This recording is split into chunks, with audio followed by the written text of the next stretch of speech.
Opa, meu nome é Manuel e sejam bem-vindos ao Budgetório. Para o vídeo de hoje, começaremos a falar sobre Tarkir Dragonstorm, a mais nova coleção de Magic the Gathering. Um set que não somente marca o nosso retorno a Tarkir, é claro, mas que também é como uma brisa de ar fresco, trazendo uma coleção competente que não é Universes Beyond e que respeita e expande aquilo que conhecemos como Tarkir.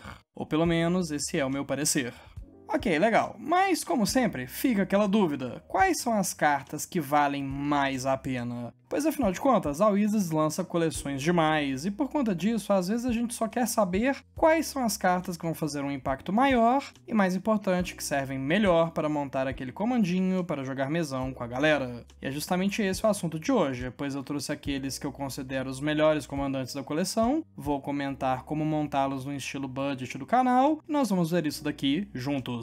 Assim como o Budgetório também está junto da 3D Universe Deckboxes, trazendo proteção e beleza com caixas personalizadas impressas em 3D. E durante todo o mês de março, ao fazer qualquer compra na loja, você recebe um kit de marcadores de brinde, para mostrar que a criatura do inimigo tomou gold, para contar o seu mana de combeiro fedido e afins. Corre que tá acabando. Lembre-se apenas de utilizar o cupom BUDGETÓRIO5 e venha fazer parte dessa família 3D Universe, obtendo o melhor deckbox pelo melhor preço.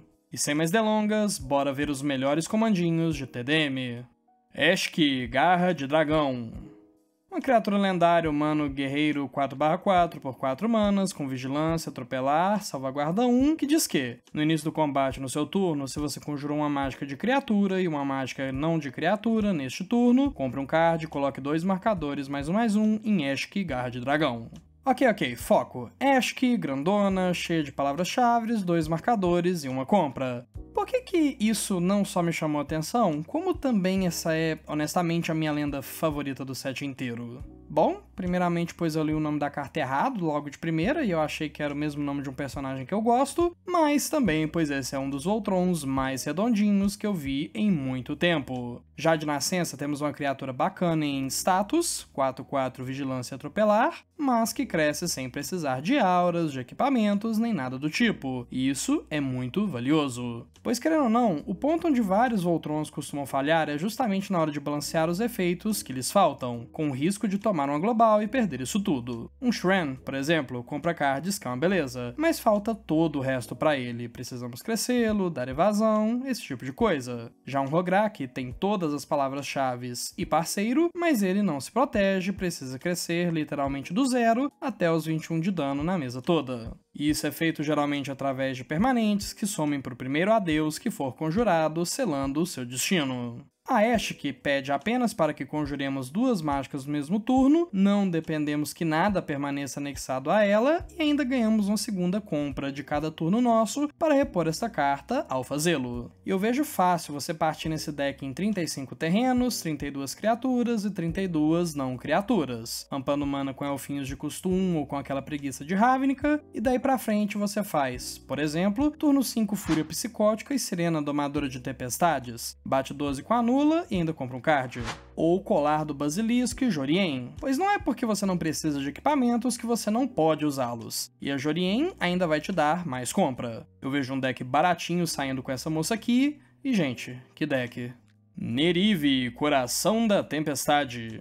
Uma criatura lendária dragão espírito 4/5 com voar, que diz que, se uma criatura que você controla que entrou neste turno causaria dano, ela causará o dobro deste dano em vez disso. E de todos os 5 dragões espíritos que saíram neste set, o Nerive é o meu favorito. Porém, para entender o seu potencial, eu acho importante desassociá-lo a 2 coisas: a habilidade de mobilizar e ímpeto. Pois sim, Mardu nessa coleção é a combinação de cores das fichas que entram viradas e atacando. Logo, o Nerive foi feito com isso em mente, porém o seu texto é abrangente o bastante para que consideremos usar um efeito de ímpeto para baixar bichões também, que vão causar dano dobrado. Em ambos os casos, eu acho que esse dragão acaba ficando limitado, pois temos dificuldade em escalonar o dano no geral, o que é irônico, pois a gente está dobrando o dano aqui. Mas a verdade é que a habilidade de mobilizar existe apenas em algumas cartas e criaturas com ímpeto não vão fazer nada demais no turno que vem, diminuindo seu valor consideravelmente. Porém, quando a gente começa a pensar fora da caixinha um pouco, novas possibilidades são reveladas com este comandante. Por exemplo, se exilarmos uma criatura e a retornarmos para jogo, o famoso Blink, ela terá entrado neste turno. Logo, podemos fazer um deck de Blink cheio de efeitos que causam dano, que serão dobrados. E se tivermos um Orpheon em jogo, inclusive, podemos fazer várias cópias de algo que entrou o turno passado e essas cópias também causam dano dobrado. Outra possibilidade bacana é de montar um deck de aristocratas estilo a primeira Garna, que ficava matando tudo e aquelas criaturas voltavam para sua mão. Assim a gente pode inclusive utilizar um pouco de mobilizar, sim, que é o caminho intencional com o Nerive, feito pelos designers, mas nós aproveitamos dessas fichas morrendo também, e de efeitos que causam dano quando isso ocorre, como por exemplo um Sir Conrad, que pode inclusive ter entrado neste turno, dando 2 de dano a cada oponente, o que é bem forte. Urene, a Canção Sem Fim. Criatura lendária, dragão espírito 10/10 por 8 manas, 5 quaisquer, verde, azul e vermelho. Com voar, proteção contra o preto e o branco também. Quando Urene entra, ele causa X de dano dividido conforme você escolher entre qualquer número de criaturas alvo e ou planaltas que os seus oponentes controlam, onde X é o número de terrenos que você controla. Esse dragão me lembra muito um deck antigo extremamente querido que eu tinha, o deck Dominaf de 3 cores, de aterragem e elementais. E na época eu montei esse deck quase que 100% como um deck de aterragem, com todas as cartas que a estratégia merece e que cabiam no meu orçamento. Porém, eu salpiquei alguns elementais no meio, Titânia Monogreen, Elemental do Turbilhão, esse tipo de coisa. Pois na época eu pensei, se aleatoriamente eu fizer o meu comandante e ele matar algo pequeno, é melhor ainda. O que eu não contava é que essa remoção do Dominaf era relevante mais vezes do que eu teria sequer imaginado, pois pagar 4 manas e tirar um bichinho de valor era sempre muito bom. Eventualmente eu coloquei mais e mais elementais no deck, cartas de Blink para salvar o Dominaf de remoções, né? O oponente remove, se exila ele, a remoção perde o alvo, que acabavam sendo cartas de remoção de tabela também. E antes que eu percebesse, esse era mais um deck de elementais do que era um deck de aterragem. Porém, com Urene você não precisa de nada disso, pois o seu dano é baseado no número de terrenos e podemos dividi-lo. Tudo isso em troca de custar mais mana. E se eu pegasse para montar esse deck, eu faria de novo um deck de aterragem, com muito ramp, muito payoff para isso, e mágicas grandes, mas eu também colocaria um subtema de clones. Assim você pode clonar o seu Vingador de Zendikar, a sua Tachiova, se tiver coisa que clona lenda. Porém, mais importante, você clona o seu comandante e continua dando remoção todo turno, o que é sempre útil e até meio opressivo em mesas casuais se você consegue repetir esse trigger. Mais 8 de dano dá um bom apoio em manter isso aqui controlado. E falando em apoio, isso me lembra que se você aprecia o meu trampo aqui, considere contribuir para o Budgetório no Apoia-se. Com apenas R$5 por mês você tem acesso ao nosso grupo do WhatsApp para conversar sobre Magic, jogar mesões, e com valores maiores ainda, você ainda pode votar em temas de vídeo e ter o seu deck analisado por mim. Isso tudo e muito mais no apoia.c/budgetóriocmd. Fechou? Então bora de volta pro vídeo. Narset, Mestra dos Caminhos de Jeskai.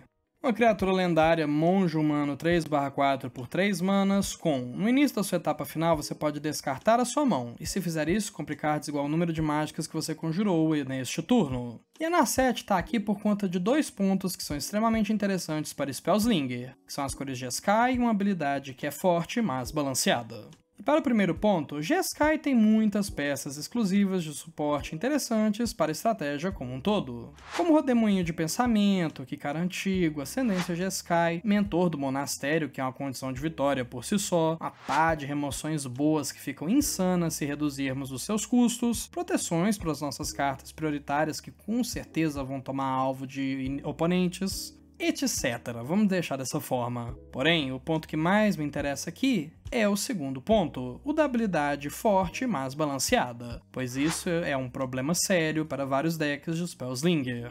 Já que o arquétipo como um todo é voltado em torno de fazer coisas que fazem mais coisas, gerando valor simplesmente do ar e botando fogo no mundo. O problema disso, no entanto, é que comandantes Spellslinger mais do que nunca terminam sendo visados cedo no jogo para evitar esse tipo de loucura. Por exemplo, não matou cedo a Mizzix, que tem a sua habilidade de redução? Ah, rapaz, você vai tomar Expropriate por 2 manas só. Deixou um Agnello crescer? Tormento de Granizo Flamejante dobrado. Calamax bateu, existe uma chance razoável de que você já esteja morto. A Narset, por outro lado, é forte, ninguém vai negar isso. Ainda mais com as sinergias que existem, descartar cards com recapitular, ou jumpstart até, ou diabos, cartas normais, para comprar em seguida um passado em chamas e fazer patifaria. Mas eu acho que decks Spellslinger vão ter a mão cheia e vão querer conjurar tudo, e a Narset só ajuda a garantir que sua mão vai ficar cheia depois. Mas eu acho que como isso desencadeia apenas uma vez e você descarta sua mão para comprar, essa moça aqui tem a chance de ser menos visada em jogo, e comandante que atrai menos hate ganha mais jogos, na minha opinião. Posso estar sendo cego, e esse bicho aqui é na verdade extremamente amedrontador, opressor, mas como jogador de Spellslinger de longa data, eu acho que a senhora aqui fica num ponto confortável da escala de poder do formato. E por fim, Kotis, o Guardião da Presa. Uma criatura lendária guerreiro zumbi 2/1, indestrutível, com uma potente habilidade que diz que, sempre que Kotis causar dano de combate a um jogador, exile os X cards do topo do grimório dele, onde X é a quantidade de dano causado. Você pode conjurar qualquer número de mágicas com valor X ou menos, dentre eles sem pagar seus custos de mana. E eu queria dizer que o efeito dessa carta dispensa apresentações, mas eu percebo que a Tarkir antiga foi em 2014 e que muita gente joga pro webcam hoje em dia. Logo, nem todo mundo conhece necessariamente a bomba que é Villainous Wealth ou Riqueza Abominável em português. Basicamente, essa carta faz o mesmo que o Kotis, e você tinha que pagar X e Sultai para exilar X cards, efeito que a gente acabou dando uma power creepificada, atrelando X ao dano causado, que é muito mais fácil de fazer maldade em vez do que simplesmente ter que pagar esse mana todo. Esse é atualmente o comandante mais popular de Tarkir, e com razão, pois esse amigo aqui tem tudo para dar certo. Lembra do que eu falei da Ashk, que decks Voltron procura o que lhes faltam? No caso desse cara aqui, isso seria poder e evasão. Mas assim que você obtém isso, o deck simplesmente vira um monstro. Bota uma forma aquosa e uma máscara ancestral nele, inclusive, recomendo muito seguir essa linha de auras, e rapidinho você bate, sei lá, 6, 8, 10. Olha aquele tanto de cards do topo e põe tudo em jogo. E quando o seu comandante está estabelecido como uma ameaça, é aí que começa, na minha opinião, a maior força dessa lista, que não é nem roubar cards, nem dar dano de comandante, mas sim o aspecto control da coisa toda.